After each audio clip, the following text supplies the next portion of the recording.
This story begins with a man staring out at the ocean. What happens next is terrifying. The man's name is Sanoda. He's wearing a strange electrode cap, connected to a machine that records brain activity, and someone is watching him. A scientist named Ide sits in a control room, monitoring everything through a screen. At first, nothing seems unusual. Then suddenly, Sanoda's brain activity starts dropping. Ide immediately realizes something is wrong. Without hesitation, she does something incredibly risky. She puts on her own electrode cap, straps on a VR headset, and enters Sanoda's virtual world herself. A decision she'll soon regret. Inside the simulation, Sanoda discovers a woman. A woman chained up right in front of him. She doesn't move. She doesn't speak. But somehow she's absolutely terrifying. Sanoda freezes. Then Ide arrives. Now both of them are trapped inside this nightmare. Before they can escape, the woman drags them into the ocean. They drown, right there inside the virtual world. But here's the impossible part. When they die in VR, their real bodies die too. A moment later, we see Ide's body slumped over in her chair. Her clothes are soaked. Blood drips from her head. She's dead. And this is only the beginning. Before the scene ends, something strange appears in the distance. A torii gate. A traditional Japanese shrine gate standing in the ocean. Remember it, because that gate is hiding a horrifying secret. The story then shifts to a young man named Tomo. He's exploring a virtual environment when a digital version of ID suddenly appears and welcomes him, which is already unsettling. Because Ide is supposed to be dead, the virtual Ide explains that she works for New World, a research company that has scanned an entire island and recreated it in digital form. She introduces the members of the research team: Yamamoto, Kita, Chima, Mio, and Muri. After explaining the project, the recording ends. Tomo removes his headset. Soon afterward, he travels to the island to officially join the team. When he arrives, Yamamoto picks him up. During the drive, we learn something important about Tomo. He's not exactly a people person. He's quiet, introverted, the kind of guy who feels more comfortable in a virtual world than in real life. And that's one of the reasons he joined this project. As they drive into town, they pass another torii gate. The same symbol appears again. A coincidence? Probably not. Yamamoto explains that it belongs to a local priestess named Toki. Not long after, they arrive at the research facility. There, Tomo meets an elderly servant named Shige. He cooks, he cleans. He basically keeps the entire place running. Tomo doesn't even bother greeting anyone.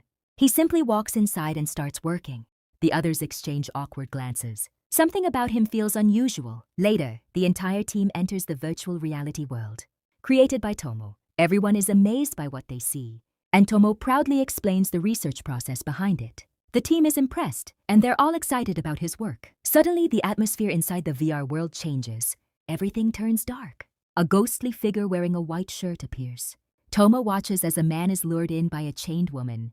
Moments later, the woman turns her attention toward Tomo and begins hunting him as well. Mio quickly pulls off his VR headset, saving his life. At that moment, they realize something terrifying. This woman is hunting people inside the virtual world, and any injury suffered there affects their real bodies. In other words, dying in VR means dying in real life. When Tomo regains consciousness, he immediately asks Yamamoto where Miss Edie is. The team hesitates before telling him the truth. Edie is dead.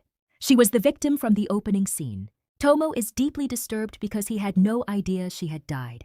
The story then shifts to Rin. She is carrying a tray of food from her house when a group of girls tries to bully her along the way. Instead of backing down, Rin fires back with a sharp response and continues on her path.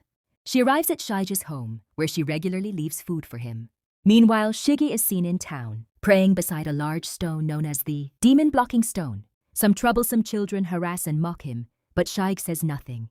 He quietly returns home. That night, he eats the meal Rin left for him. The next day, Tomo visits the municipal office to complete paperwork for his new residency. Due to a mistake, the staff accidentally gives him some belongings that belong to Mr. Sonoda. Around the same time, Sonoda's daughter, Tamaki, arrives to collect her father's remaining possessions. While there, Tomo learns that Ide died in March. He suddenly remembers that the VR recording he watched was dated March 14th. Then Tomo and Tamako head home on the same bus. But during the ride, the bus suddenly breaks down. All the passengers have to get off much earlier than their intended stop. Now stranded in an unfamiliar area, Tomo starts to feel lost. Coincidentally, Tamaki is also lost and tries to ask him for directions. But Tomo walks away without saying a word. Eventually, both of them end up in front of Priestess Toki's house. Shige comes running toward the house, but lowers his eyes when he sees Tomo. Tomo and Tamaki enter the house together and begins performing a ritual. She chants quietly and holds each of their hands while making predictions. When she takes Tamaki's hand, she says that her father drowned. Immediately, Tamaki begins hallucinating. She sees water leaking from the box containing her father's ashes. Then Toki takes Tomo's hand. She delivers a chilling warning. Anyone who follows him will die the same way he does. Despite the unsettling experience, Tomo and Tamaki gradually become friends. Tomo helps her carry her luggage home. While there, he notices something strange. The beach visible from Sanoda's house looks exactly like the beach he saw inside the VR world. Curious, he asks Tamaki if her father ever lived with a woman. The question makes her visibly uncomfortable and sad. Back at the research lab, Tomo tells the team that ID had been hiding important information. He reveals that Sanoda and ID's brains had synchronized. Because of that synchronization, they shared emotions, sensations, and experiences. Whatever fear Sanoda felt, I'd felt as well. And when Sanoda died, ED experienced that death too. Shaik also insists that he can sense ID's spirit nearby. To learn more about the mysterious woman, the team undergoes brain scans. Unfortunately, they still cannot uncover any clear information about her identity.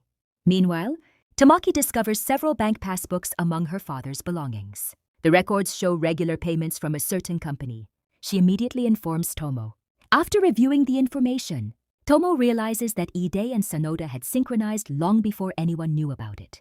Wanting answers, he brings his EEG equipment to Toki's house and scans her brain. During the experiment, strange events begin happening. Water suddenly starts leaking from a white container. Tamaki feels as if her father's spirit is standing right behind her. The experiment is abruptly interrupted when she accidentally grabs the wrong hand. Using Toki's brain data, the team creates a new VR world in hopes of uncovering the truth about the entity. That night, Kitajima gets drunk and wanders into the research room. Since Toki's brain data has already synchronized with the system, the moment he puts on the headset, the entity appears. The next morning, the team discovers that the entire room is soaked. After reviewing the security footage, they witness something horrifying. The entity crossed over into the real world. Kitajima was killed.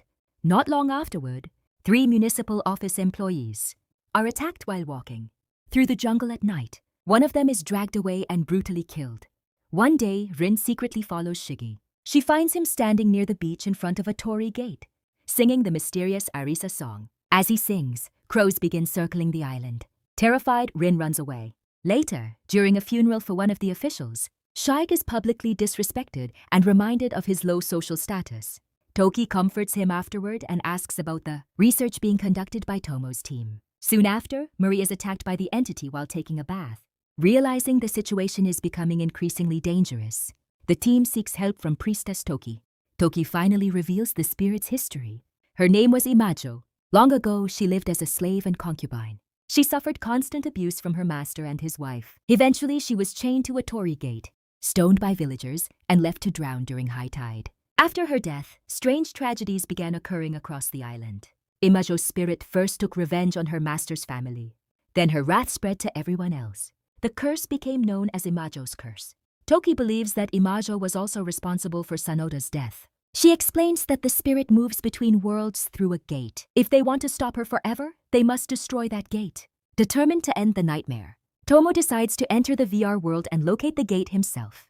Yamamoto wants to join him, but before they can proceed, the entity attacks Miri in the real world. As a result, Tomo enters alone. Inside the VR world, he confronts Imajo directly. He manages to save Murray, but becomes trapped himself. While Tomo distracts the spirit inside VR, the rest of the team searches for the physical torii gate in the real world. Yamamoto finally finds it and cuts it down. But the victory comes at a terrible cost. Imajo kills him. At the same time, Shaik storms into the research room and begins destroying the machines.